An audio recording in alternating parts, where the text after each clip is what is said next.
2 November 2025 ते 5 November 2025 या कालावधीमध्ये आपल्याला तुलसी विवाह करायचा आहे.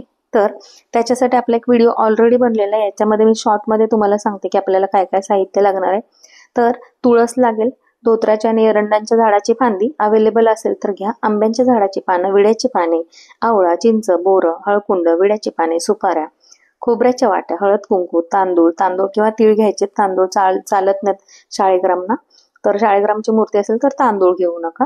ऊस, नारळ, पंचा, अंतरपाठ, हार, सुगंधित फुले, पाट, कृष्णाची छोटी मूर्ती, मंगलाष्टका पुस्तक, डोक्यात घालण्यासाठी टोपी आणि प्रसादासाठी काय लागणारे ऊस, कुरमुरे, लाह्या, बत्ताशे, शेवबुंदी आणि फराळातील पदार्थ. कारण ह्या दिवशी आहे ना, आपण थोडं एखादा ताजा फराळातला पदार्थ करायचा असतो, करंजा किंवा लाडू असं काहीतरी करा. आता तयारी कशी करायची बघा. तुळशी विवाहाची तयारी करायची. दाराबाहेरचा केर वगैरे स्वच्छ करायचा, घराबाहेर जागा स्वच्छ करायची, अंगण असेल तर सारवून घ्यायचं आणि रांगोळी काढायची. रांगोळी काढून झाली की तुळशीची कुंडी सजवायला घ्यायची.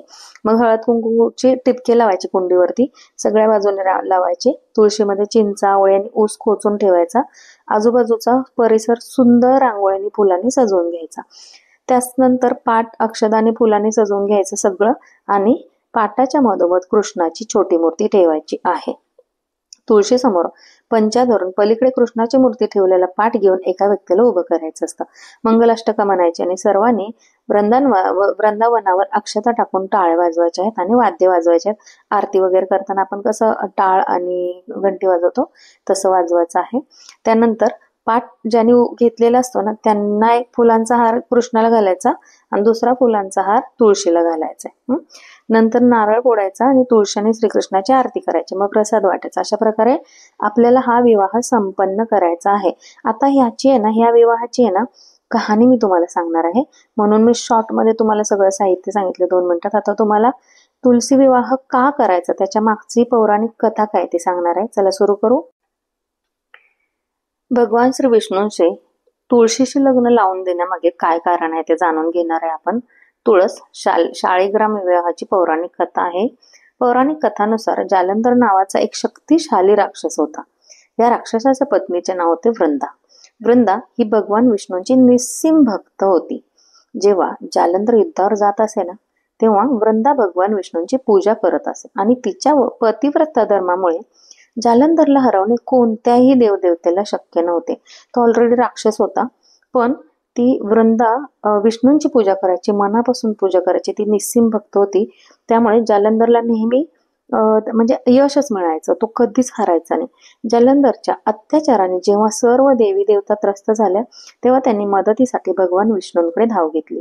भगवान विष्णूने सांगितले की वृंदेचे सतीत्व नष्ट केल्याशिवाय जालंधरला पराभूत करणे शक्य नाही. यासाठी भगवान विष्णूने जालंधरचे रूप घेतले आणि वृंदेच्या पतिव्रता धर्माचे काय केले, उल्लंघन केले. आता वृंदेचे पतिव्रता धर्म खंडित झाल्यामुळे जालंधरच्या सर्व शक्ती नष्ट झाल्या. परिणामी युद्धात तो भगवान शिवांशी लढताना हरला आणि शिवजींनी काय केलं, त्याचे शिर धडापासून वेगळे केले.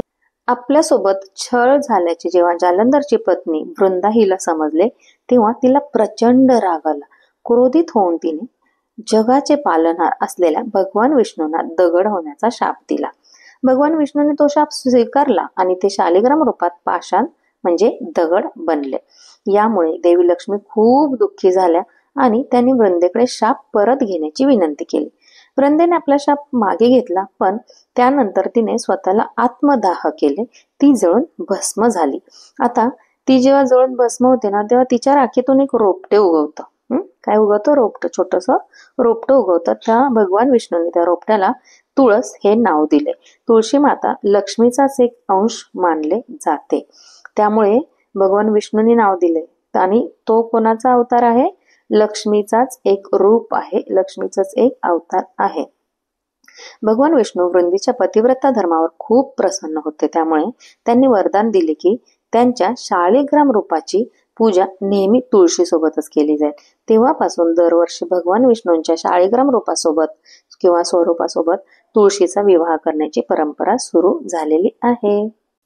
आपण जर आपल्या घरात तुळशीचा विवाह केला ना, तर देवी लक्ष्मी आणि भगवान विष्णू या दोघांची कृपा आपल्यावर राहते आर्थिक समस्या दूर होतात.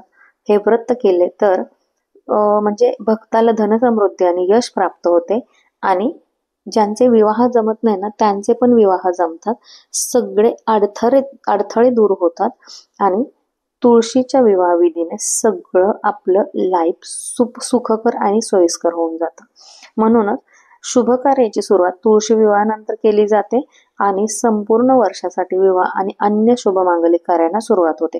म्हणून आपल्याला आपल्या घरात तुळशीचा विवाह न चुकता लावायचा आहे. जर तुम्हाला विधिवत शास्त्रोक्त पद्धतीने जमत नसेल तर तुम्ही साध्या सोप्या पद्धतीने सुद्धा लावू शकता. शास्त्रोक्त पद्धतीने केलेला कधीही चांगलाच, अजून आपल्याला त्याचे फळ मिळतं. पण जर तुम्हाला वेळ नसेल, जर तुम्हाला इच्छा असेल पण करायला सगळं अवेलेबल करायला उपलब्ध करायला वेळ नसेल तर साध्या पद्धतीने घरातल्या साहित्यामध्ये तुलसीचा आणि शाळिग्रामचा म्हणजे श्रीकृष्णाचा विष्णू भगवानचा विवाह लावायला विसरू नका. नक्की लावा. कथा कशी वाटली कमेंट करून नक्की सांगा. आपला व्हिडिओ शेअर नक्की करा. ज्यांच्यापर्यंत माहिती पोहोचेल त्यांना पण त्याचा फायदा होईल. आणि अजूनपर्यंत सबस्क्राईब केलं नसेल तर नक्की सबस्क्राईब करा. बेल आयकॉनवरती क्लिक करा आणि ऑलची बटन दाबा. म्हणजे काय होईल, तुम्हाला सगळे व्हिडिओ सगळ्यात अगोदर मिळतील. चला थांबते इथेच. अवधूत चिंतन श्री गुरुदेव दत्त. जय विष्णू भगवान, जय लक्ष्मी माता, जय तुळसी माता. थँक्यू. Bye bye. देवी त्वं निर्मिता पूर्वमर्चितासि मुनीश्वरे. नमो नमस्ते तुलसी पापं हर हरिप्रिये. तुलसी श्रीर्महालक्ष्मीर्विद्या विद्या यशस्विनी. धर्म्या देवी देवी देवमनः प्रिया. लभते सुतरा भक्ती मनते विष्णु पदं लभेत. तुलसी भूर्महालक्ष्मी पद्मिनी श्रीहरिप्रिया. पूजा साहित्यामध्ये या सगळ्या गोष्टी तुम्ही अवेलेबल करा. आणि ह्या जर अवेलेबल नसतील, घरात उपलब्ध नसतील, तर ज्या काही वस्तू घरात उपलब्ध आहेत त्यांच्यातून तुम्ही तुळशी विवाह नक्की करा. ह्या वस्तू मी दिलेल्या आहे, ह्याच्यातून जेवढ्या पण मिळतील, फळे वगैरे तर आपल्या घरी असतात किंवा आपण आणूच शकतो. तुळशीपत्र, हळद कुंकू तर असतंच आपल्याकडे. मग बाळकृष्णाची मूर्ती तर असतेच, दिवा तर आपण लावू शकतो, अगरबत्ती, धूप, फुले असतातच. म्हणून जेवढ्या वस्तू घरात अवेलेबल आहेत तेवढ्यांनी तुम्ही तुलसी विवाह ही पूजा करायची आहे. कारण मी नेहमी सांगत असते की काहीही न करण्यापेक्षा काहीतरी केलेलं चांगलं आहे. मनापासून करा आणि मनापासून देवाची माफी मागा आणि क्षमा मागा की मला मनापासून करायचं आहे, माझ्याकडे एवढंच सामान उपलब्ध आहे, पण मी मनापासून तुझी पूजा करते, तुझी प्रार्थना करते, तर मला प्रसन्न हो, माझ्या सगळ्या इच्छा आकांक्षा पूर्ण कर, अडथळे जीवनातले दूर कर, वैवाहिक सुख लाभू देत, घरात सगळ्यांना सुख समृद्धी, आरोग्य, धनसंपदा लाभू देत, सगळ्यांना सुखी ठेव. ह्या सगळ्या प्रार्थना आपल्याला देवाकडे करायच्या आहेत.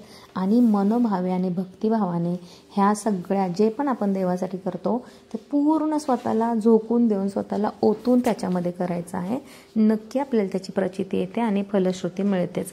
तर ह्या सगळ्या गोष्टी आपल्याला करायच्या आहेत. वर्षातून एकदाच फक्त असतं, हे नक्की करायचं आहे. व्हिडिओ पूर्ण बघितल्याबद्दल मनापासून धन्यवाद. पुन्हा एकदा नवीन व्हिडिओमध्ये भेटू. तोपर्यंत थँक्यू. Bye bye.